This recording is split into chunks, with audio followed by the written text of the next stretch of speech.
सहारा India परिवार के संस्थापक, प्रबंध निदेशक, अध्यक्ष और भारत के एक बड़े व्यवसायी सहारा श्री सुब्रत राय का निधन हो गया। वे पिछले कुछ समय से बीमार चल रहे थे। 14 नवंबर को मुंबई के एक निजी अस्पताल में उन्होंने आखिरी सांस ली।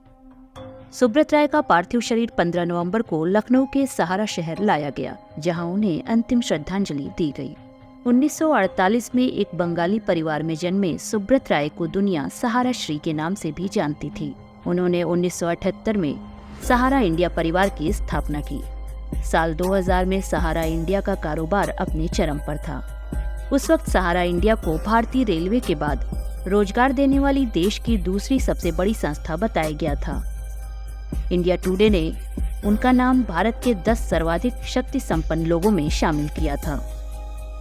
स्कूटर से सड़क और सड़क से आसमान तक का सफर तय करने वाले सुब्रत राय का साम्राज्य कैसे डगमगाया, आइए देखते हैं। सुब्रत राय ने अपने साथ उन लाखों गरीब और ग्रामीण भारतीयों को जोड़ा जिनके पास बैंकिंग की कोई सुविधा नहीं थी।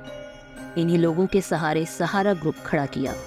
लेकिन बाजार नियामक सेबी ने जब उनके खिलाफ सख्ती जताई तो दशकों का बनाया हुआ सुब्रत राय का साम्राज्य हिलने लगा। दरअसल सहारा ग्रुप की कंपनियों ने रियल एस्टेट में निवेश के नाम पर 3 करोड़ से ज्यादा निवेशकों से करीब 24,000 करोड़ रुपए जुटाए थे। एक समय ऐसा था जब सुब्रत राय के पास एक एयरलाइन, एक फॉर्मूला 1 टीम, एक IPL क्रिकेट टीम, लंदन और न्यूयॉर्क में आलीशान होटल थे। उन्होंने अपनी एयरलाइन एयर सहारा जेट एयरवेज को बेच दी, जो बाद में खुद भी बंद हो गए। सुब्रत राय को 10,000 करोड़ रुपए की बकाया राशि न चुकाने पर 4 मार्च 2014 को जेल जाना पड़ा। लेकिन इसी दौरान सुब्रत राय के साथ वो हुआ जिसकी उन्होंने कल्पना भी नहीं की थी। कोर्ट के बाहर उनके चेहरे पर काली स्याही फेंकी गई और कोर्ट के अंदर उनके किरदार पर। अदालत ने तब कहा था कि जब तक वे 5,000 करोड़ रुपए नकद और 5,000 करोड़ रुपए की बैंक गारंटी नहीं देंगे, तब तक उन्हें रिहा नहीं किया जाएगा। 2013 में सहारा ग्रुप ने सेबी ऑफिस को 127 ट्रक भेजे थे, जिसमें 3 करोड़ से ज्यादा आवेदन फॉर्म और 2 करोड़ रिडेम्पशन वाउचर शामिल थे। उन्हें 2 साल से ज्यादा समय तक जेल में रहना पड़ा और 2016 में वे पैरोल पर बाहर आए। प्रॉपर्टी के एक मामले में सुप्रीम कोर्ट ने उन्हें फिर से जेल भेज दिया। सेबी ने सुप्रीम कोर्ट से कहा था कि अगर सुब्रत नवंबर 2020 में 62,600 करोड़ रुपए का भुगतान नहीं करते हैं तो उनकी पैरोल रद्द कर दी जाएगी। अपनी दबंग प्रवृत्ति और बड़बोलेपन के कारण उन्होंने जजों को भी अपने विरुद्ध कर लिया था।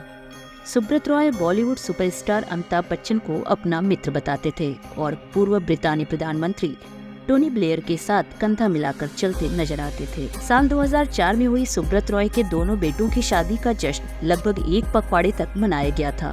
उनके बेटों की शादी को शताब्दी की सबसे चर्चित भारतीय शादी बताया गया था और ये शादी कई दिनों तक मीडिया में छाई रही।